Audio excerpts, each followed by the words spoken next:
All right, guys, what's up? It's Andre with AndreReese.Biz. I am back here.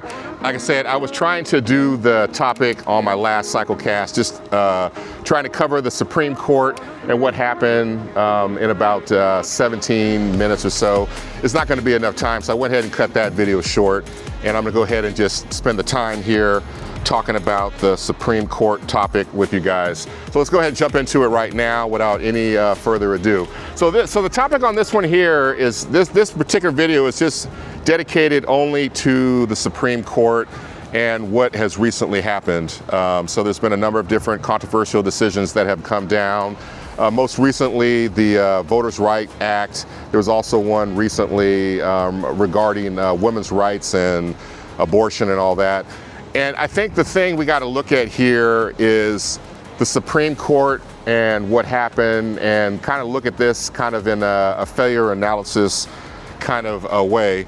And so the Supreme Court right now, as we're completely aware of it, has a supermajority towards the conservative side. So there's 6 conservative justices and there's 3 liberal justices that are on the Supreme Court. It hasn't always been this way at all, and the march to get the Supreme Court to be conservative is something that's been going on now for 40 years, and it's something that was spearheaded and launched by Mitch McConnell. And so I'm not sure if you guys are all aware of that. We'll talk about all that stuff in detail. And so back in 87-ish, I graduated from 86, the Supreme Court at that time was starting to make kind of a transition. At one point in time, the Supreme Court itself was very balanced, meaning that there's 3 perspectives. There's going to be conservative, there's going to be liberal, and then there's going to be middle of the road that can swing one way or another. At one point, the Supreme Court had that makeup where you would have 3 conservative justices, you'd have 3 liberal justices, and you'd have 3 people that were a little bit more moderate. Depending on the issue, they can decide to go to the conservative side or the liberal side. You know, it didn't, and like I said, it was all issue dependent.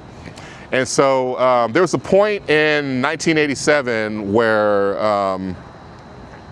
Mitch McConnell was a relatively new senator. I think he was in his first term, and there was an opening on the Supreme Court at that time, and Mitch McConnell at that point, his lifelong goal and his legacy was to try to make the Supreme Court essentially conservative. That's what he was going to dedicate his career in Congress and being a senator towards. So the first step, there was I forget who was the president at the time, but there was an opening for the Supreme Court, and then there was a conservative justice. His name was Bork, and at the time he was trying to get onto the Supreme Court. He was going through the hearings, and so the Democrats at the time, they did not want to have a conservative justice pop up onto the courts, the blue team, and so they made it a point to try to adjust how they went about the hearings. A lot of it was based upon how, and actually Joe Biden, he was one of the ones that was one of the major leaders of this Senate hearing at the time. And so he set things up in a way where he looked a certain way based upon nothing behind him, and they had bad camera angles for Bork, and they literally just came down on him, and they tried to do everything they can do to make him look as bad as possible. To make a long story short, they succeeded in it, and I think in the end he kind of put his own nail in the coffin, Bork, because one of the last questions they asked him, they said, hey, you know, if you make it to the Supreme Court, you know, what appeals to you about, you know, being here? And he said it would be an intellectual feast. So kind of the wrong answer to say. It wasn't anything like, well, I want to make sure that people have justice, and you know, that the person that doesn't have a chance to get heard gets heard. He said he was in it for the intellectual feast. So in the end, he got one of the he didn't get confirmed at all, and they kept it moving. And so of course the blue team, you know, celebrated and all that. And Mitch McConnell, that's what gave him the fire and the fury for him to try to move forward and make the Supreme Court, conservative. And so after that, there was a number of different things that had happened where they had other opportunities to, the Dems had a chance to, the blue team had a chance to bring up, justices, and they went hog wild on them, the Democrat, actually the Republicans, the red team. And actually Mitch held a press conference and he said, hey, from now on, if you guys want to play dirty like this, I'm going to play dirty also too. And, the precedent that you guys have created here today, mark my words, you'll see it, many times. And so that's kind of what happened. And so over time, as things had happened, the Supreme Court, different things had popped up as far as justices leaving or retiring or passing or whatever it might have been.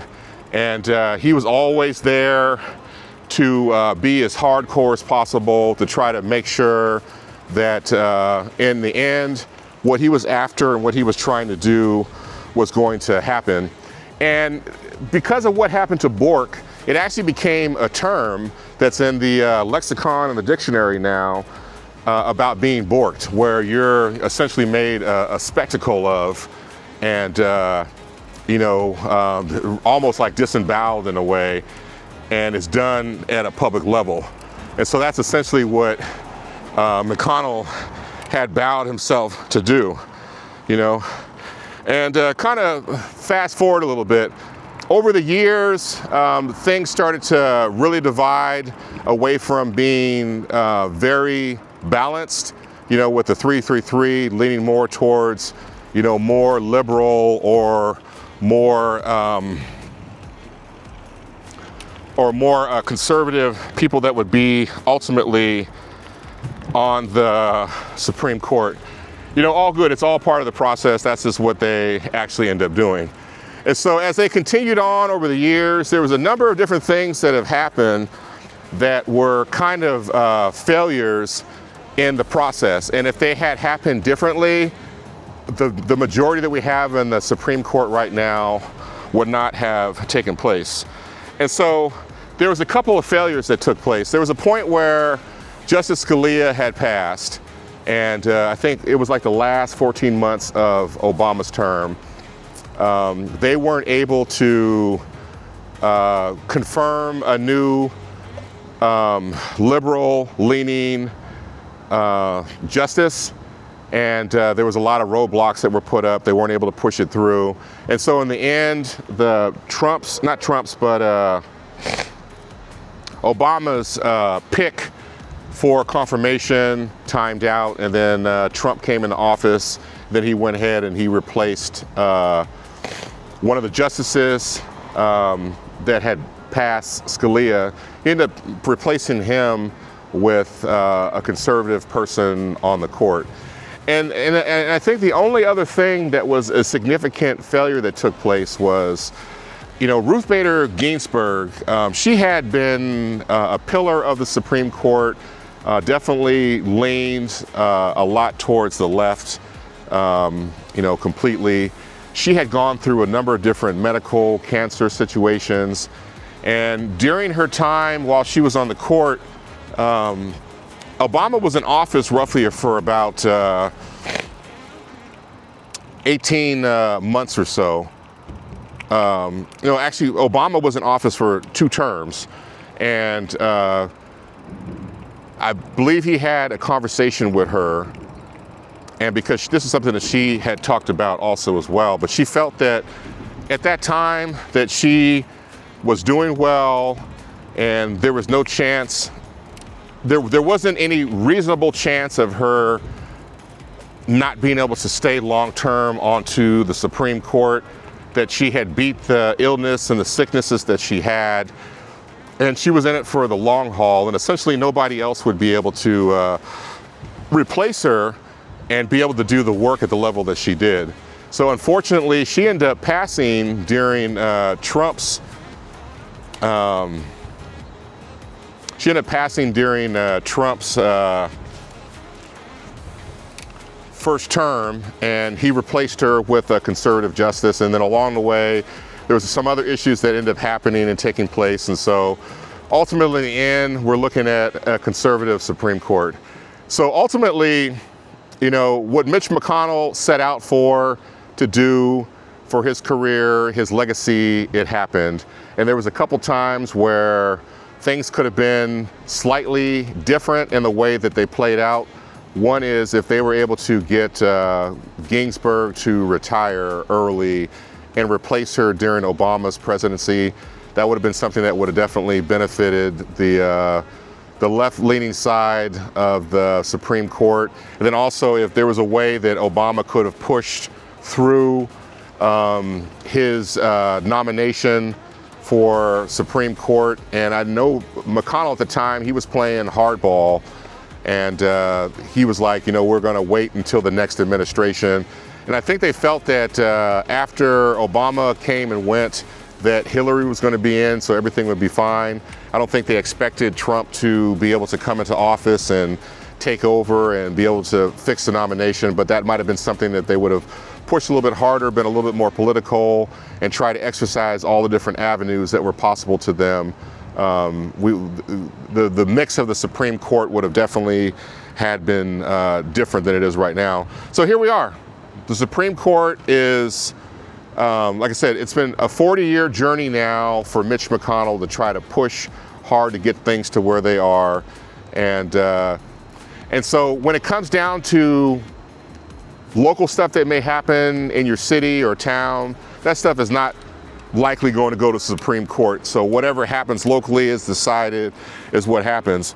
But national issues that take place, it can be anything from women's rights to Voting Rights Act. It can be even with, it can be almost really anything that has a federal question to it. The Supreme Court can get involved and overturn that. And so I say all this to say, the red team has been playing the long game now for 40 years, and they've been very patient in their methodology. They've been very patient in what they're trying to do. They've been very patient and steadfast in trying to move forward to get to the point where they are right now. And this is the thing, you know, and actually I highly recommend, there's actually two videos that you can watch online. I've been recommending these for people to watch year after year after year. There's one that Frontline did, and so the thing is, a lot of the news right now is extremely biased, and we know that. There's stuff that leans left, leans right. There's very few things that are balanced. And so one of the things I've always, if anything ever has happened in time, I've learned this. Wait about 2 or 3 weeks, and then Frontline will come out with what happened. And so they did a whole analysis about how Trump got into office, and then the wave that he rode. They've done stuff on, you know, the bombings that took place in Oklahoma. So pretty much any major significant issue, if you want to find out, they really approach things in a failure analysis mode where they look at what went wrong, they interview people, they have diagrams, and so by the end you have a full, complete story, and you really understand, you know, why things happen.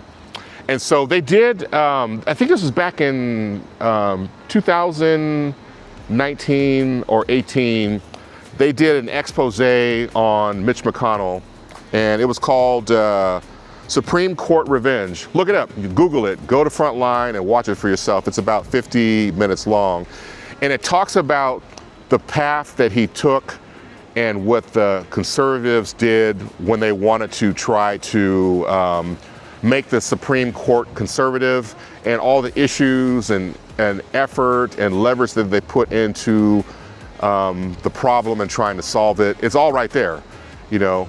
And the other thing too is they knew at some point that they were going to have a conservative Supreme Court. They knew it.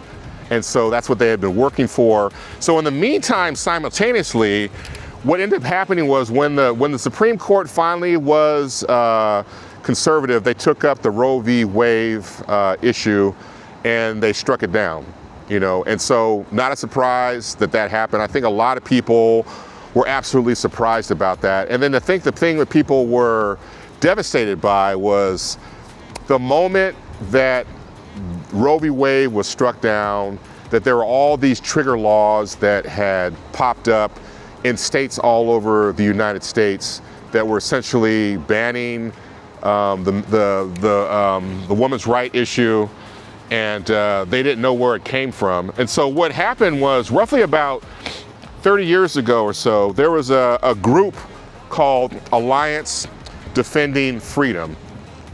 They were a nonprofit organization, and their primary objective was to ultimately ban that women's rights issue at the national level. And then if the Supreme Court ended up striking it down, it's at a state's rights level at that particular point. The state can decide if they want to do it or not. So they tried to influence as many states as possible to have them eliminate that women's rights issue. That's the reason why they existed, and that's why they did what they did. All good. That was their mission, and then they definitely made it happen. So how did this process work? So what they did was they would write legislation for individual people within states that they can use to take cases to court. And part of that legislation and part of the game plan was to ultimately have cases be decided in their favor and get appealed, and then or either get lost and they would appeal it, because the way they saw it is, whether the case won or lost, it was going to get appealed, and eventually it would make it up to the Supreme Court level. Then they would already have legal precedents, they'd have rules in place and legislation that would be passed that would allow these doctrines that they put out there that were cookie cutter. All the politicians had to do was just take the text as it was and submit it, and then start the process and keep it going. And so by the time they were done after these 30 years, there was a number of states that had automatic trigger laws in place. And so the trigger law basically said, hey, if Roe v. Wade is ever struck down, we are going to enact these other bans. And that's why it happened so quickly. And so in the meantime, the red team has always been on this movement. And the blue team also was aware of what the red team was doing all these years, but they assumed, and they assumed it was very much what they call like a flat-foot issue, where it was stuck and it was never going to be changed or affected. And then ultimately in the end, when everything was, there was no reason for them to put energy, effort, and time into something that they felt was a permanent issue. So regardless of what everybody else was doing on the red side, the blue side made a decision that they weren't going to allocate resources to fight those things in any way, and here we are right now. It is what it is. And so as soon as, and like I said, that particular, if you go look up Vice News, it's called How Anti-Abortion Right Movement Took Down Roe v. Wade. And it's not the expose level of you're going to find like Frontline. They have someone that works for Vice that's doing interviews and talking to people that are part of the Alliance Defending Freedom. But it definitely is an eye-awakening and sobering fact to see that things that are happening right now have been in motion now for 40 years. So if you have certain things that are at the national level, the only way that you can change them is by having the Supreme Court change. And under the current structure where things are right now, if it's all conservative or if it's all liberal leaning, whichever side has a supermajority or the majority, those are the type of things that are going to fall into place. And like I said, it took Mitch McConnell, almost 40 years of digging his feet in to get the Supreme Court to be where it is right now. And so these things that are falling right now, so the women's right issue is gone, it's been pushed down to the state level. A lot of states right now have outright banned it. I think there's 13 states that have. There's also other states that have partial bans early on into pregnancy, that once they get past a certain point, you can't do it at all. And I know there's still some litigation right now that's taking place within Utah. So, like I said, these guys have had a plan all along to try to make this happen, and they've done that, and they've been very successful. And so all the things now that are starting to fall, these are all things that the red team has talked about for decades that they wanted to eliminate. And so, like I said, it doesn't make a difference what happens at the state level. It doesn't make a difference to what happens at the national level.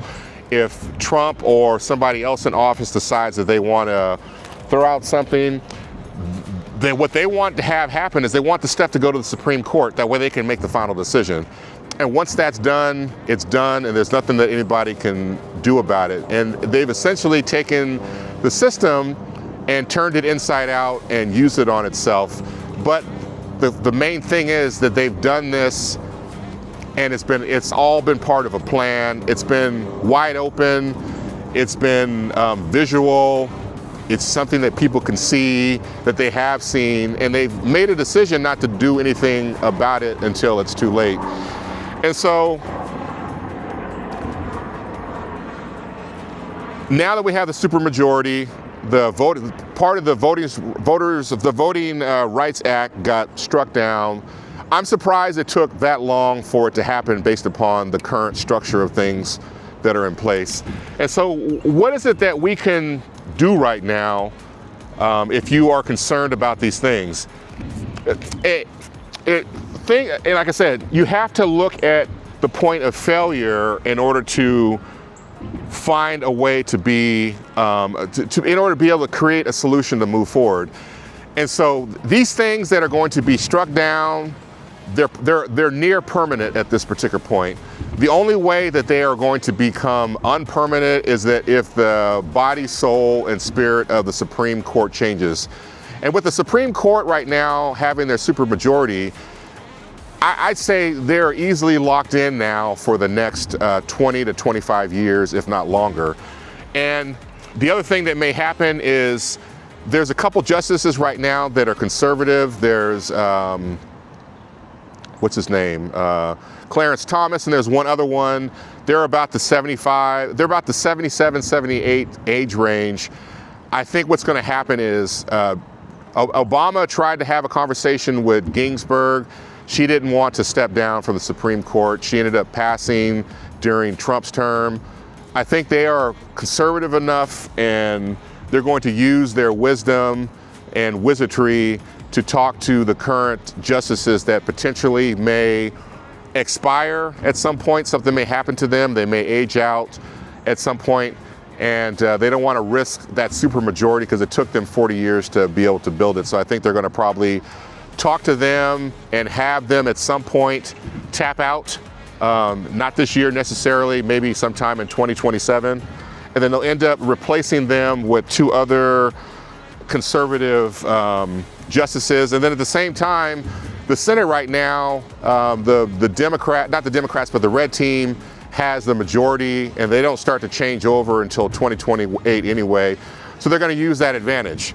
And so things are, and I think the other thing you have to be really concerned and worried about, and I say this all the time, nobody's coming to save any of us at all. The only thing you can do is save yourself and the people around you, and hopefully that you can end up working with other people that feel the same, and over time you can make a difference, And so the thing is, like I said, no one's coming to save any of us at all.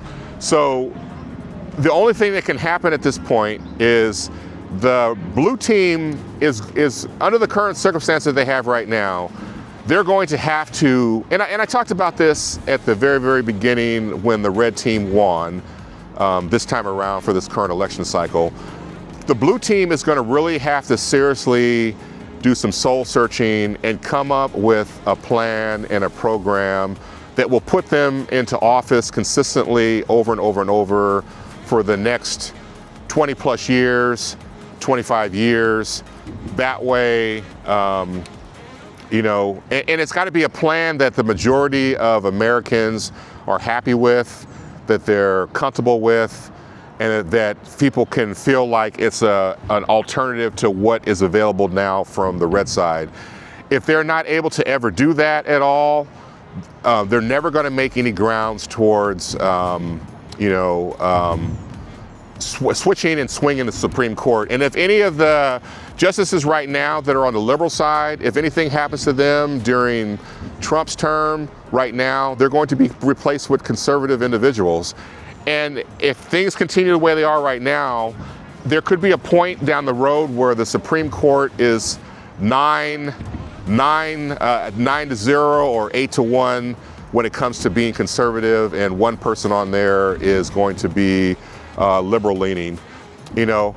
And unless they're able to come up with a new plan, a new strategy that's long-term and it's not based upon short intervals or spurts or getting to the next election, that kind of thing, in the end, it's not going to happen. It's not going to work, you know. And so all I can say to you guys is, if there's things that you've heard before at this point that the red team is looking at trying to eliminate, or they're in the process of eliminating, or those things are at the Supreme Court level, you're going to have to be cautious and aware and really brace for impact, and realize that these things may happen and they may occur, and in the end, you may lose a protected status or a benefit that you may have had before in the past, you know. And so if you kind of go back and look at the major Supreme Court decisions that are happening, you can kind of see the trend of what's happening. They're definitely pushing the overall spirit of the U.S. a little bit more towards the conservative side. And so a lot of people will be affected in the transition as it happens. And the only thing you can do at this point is try to work with your local people at the local level. So the thing is, what's important to you, you have to make sure that that is also what is most important to the people that are representing you. And if the things that are important to you, you know, are not being recognized and not being respected, not being appreciated by your local representatives, the thing you got to do is you're going to have to find somebody else that will do that.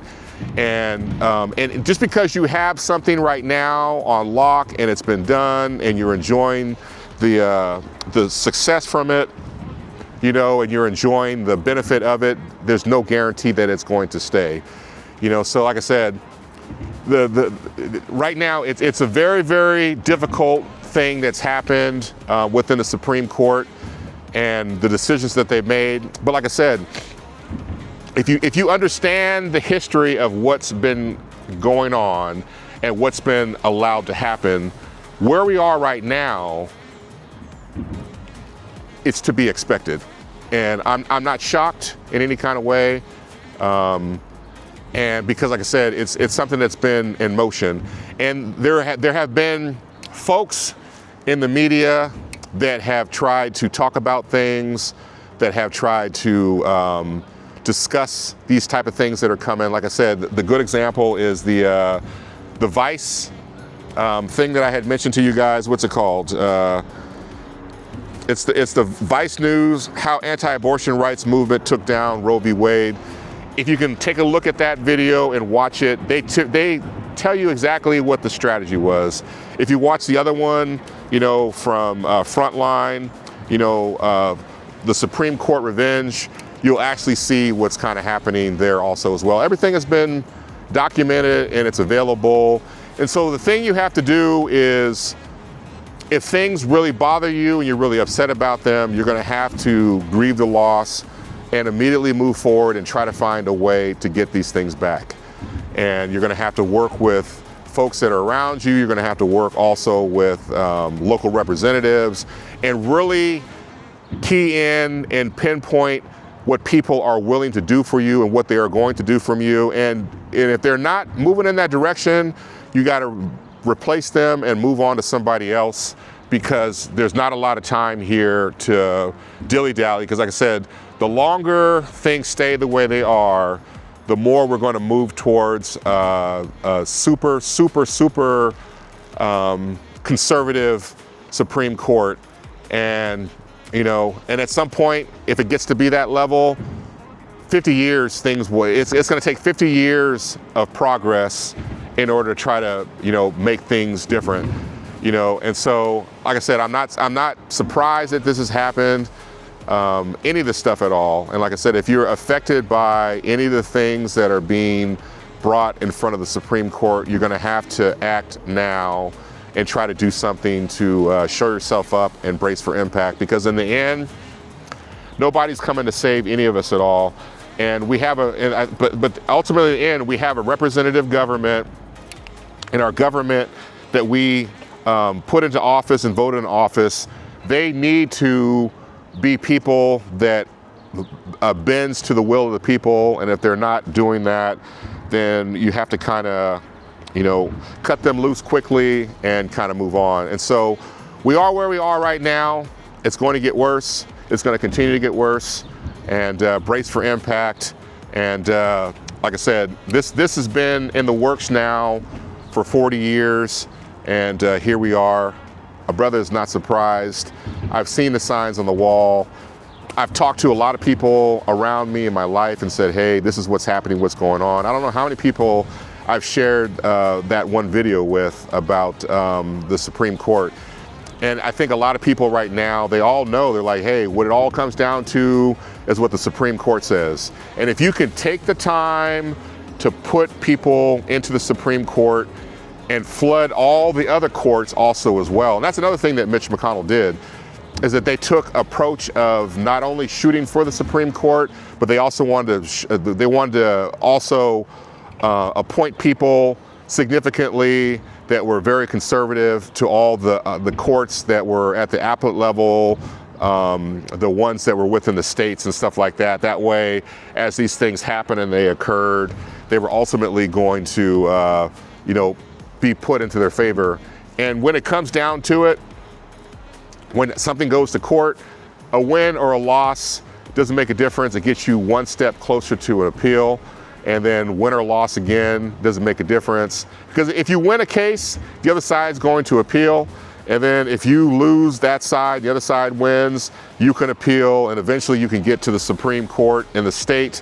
And if it's a national issue, it can ultimately be decided by the federal courts, the United States Supreme Court, which they have been. So, there's nothing else really for me to say here about the situation. I'm gonna go ahead and head home.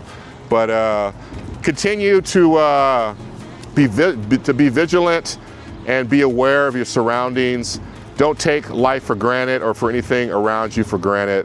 And it's up to each one of us to figure out how we can make a difference and what we can do to make a difference. But one of the most important things that you can do is take accountability, don't play the blame game, and take the time to figure out what happened and what went wrong. That way, from that point, you can start over and start building towards something here. And so that's what I'm doing here. It's just failure analysis.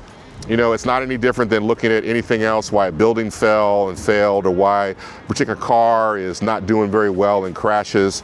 You have to kind of tear things apart and look at the genesis of where it is. And sometimes things that you want to blame or you think that you want to blame, I'd use this in the other example. There could be a building in New York that falls and collapses that had like a really, really bad facade and poor paint. And people want to blame the paint and the facade for causing the building to collapse. But internally, there was some major issue with the steel where it was warping. It wasn't strong enough to keep the building up. And that's what actually caused it to come down. And so they've done that with any type of major issue we've had in the world. When an airplane goes down, the National Traffic Safety Administration comes in, they grab the black boxes, they grab all the pieces and the parts of the plane, they take everything to a big hangar, and then they lay it all out on the ground, all the pieces, and try to reconstruct the plane. And then once they've done that, once they've looked at that, they've done the data analysis, they're able to kind of pinpoint exactly what happened. And they'll tell you, like, this particular screw here failed, or there was a particular part of the hydraulic line that failed. They can break it down and tell you what caused the accident. And so we have to do those difficult things in our own lives also as well. And it's difficult to blame yourself or to take responsibility. But if you don't do that, you know, ultimately there's big things that can happen that can go against you, and it's going to be very, very difficult for you to fix and undo those. And so the lesson to be learned here is, you know, take responsibility for yourself, take responsibility for the people around you, try to take and do whatever you can to grieve the loss as quickly as possible, come together and figure out a plan and kind of move forward. And just realize at this point, whatever it is that people decide to do on the blue team, it's like a 20 to 25 year commitment before the Supreme Court will probably change ever again. And if the blue team does not come up with a plan right now that the majority of people can stand behind on the blue side as well as the red side, it's not going to work. You know, so that's kind of where we are right now. So are we locked in forever for the red side? I'm not here to say that one way or another, but the mechanism that's in place right now, which is the Supreme Court, has been worked on, and it is what it is. And people just have to accept it. They have to grieve the loss and move forward and try to come up with alternatives. And it's got to be something that's based upon mass appeal. And if it's not, it's never going to happen. And each election cycle that goes on, you're going to allow the current Supreme Court to maintain the status that it is right now. So that's it, guys. I don't got anything else to talk about. Let me know what your thoughts and your comments are about this. I know it's a very, very controversial issue. I didn't want to go into the specifics of the Voters' Right Act and what happened to that. There's enough information about that already. That's not what this is about. And everything I see everybody talking about right now online, the blue team, as far as the red team, it has nothing. The red team is not discussing what they did to get to this particular point. They are acting surprised. They're like, oh wow, I didn't even know. Okay, cool. And the blue team is not also in discussing, you know, what happened and how things got to this point. You know, in order for us, and we have a two-party system. We don't have much of a choice. And so maybe out of this, you know, there'll be a genesis of a third party, who knows, or maybe one party will start to produce a product that the majority of people will want to be involved in, you know, or maybe another party might decide to change its particular platform and adjust things accordingly. You never know, but you always have to look at the underlying undertow and what's happening underneath the surface, and that's going to give you the answers for what you need. So I'm gonna go ahead and wrap this up finally. I know I said that. There's no way in the world I could have got this all into one individual video. I think we're coming up on roughly 40 minutes or so. So like I said, let me know what you guys think. And like I said, I highly recommend that you go watch those two videos. The first one, I'll say it one more time. It's on Frontline. You can just go directly to frontline.com or frontline.org, PBS, and type in Supreme Court Revenge. Everything is outlined for you right there. The other thing you can also do too is go and look at Vice News. You can find them on YouTube. And when you get to them, just type in how the abortion rights movement took down Roe v. Wade. And most importantly, if you see the method and the technique and the methodology that's taking place, it works on both sides. So it's not anything any different. And I think the main thing that it starts with is a cohesive and collective plan. And if that plan doesn't fall itself into place and everybody else falls behind it, in the end, you know, nothing's ever going to happen at all. So you're just going to have minuscule and minimal victories. So take care of yourself, guys. Brace for impact. Like I said, things are not going to get any better before they get worse. And take care of yourself first. Take care of those around you. And most importantly, I wish you guys all well out here on these streets. I'm going to take care, and I'm going to go ahead and get my behind home and get back to baby. And we got to leave at 5 o'clock.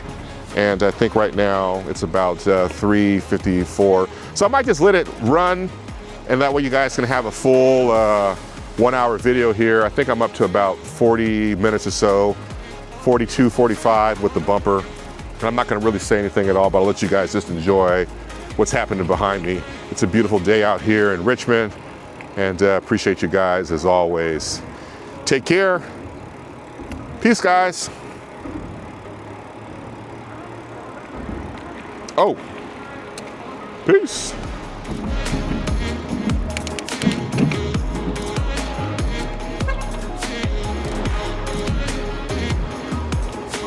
Oh, they got the ice cream man. There you go.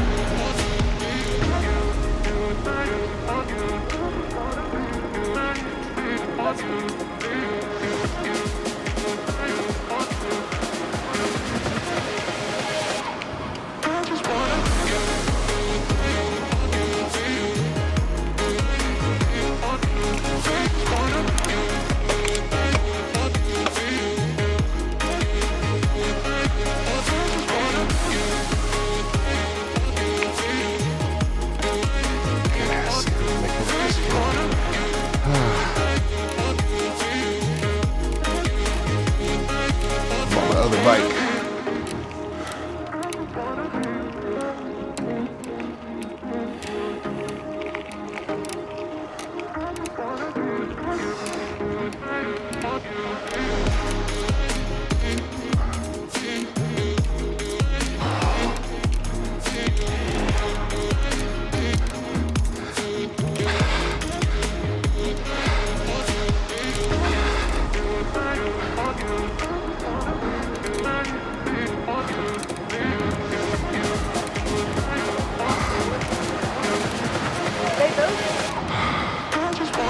Okay, we're good.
Okay, here we go. Whew. All right.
in my life. Oh, shit. Okay, my brother fell. This is black ice. Okay. All right, I'm okay. All systems check. All right, I'm good. So let me just penguin it.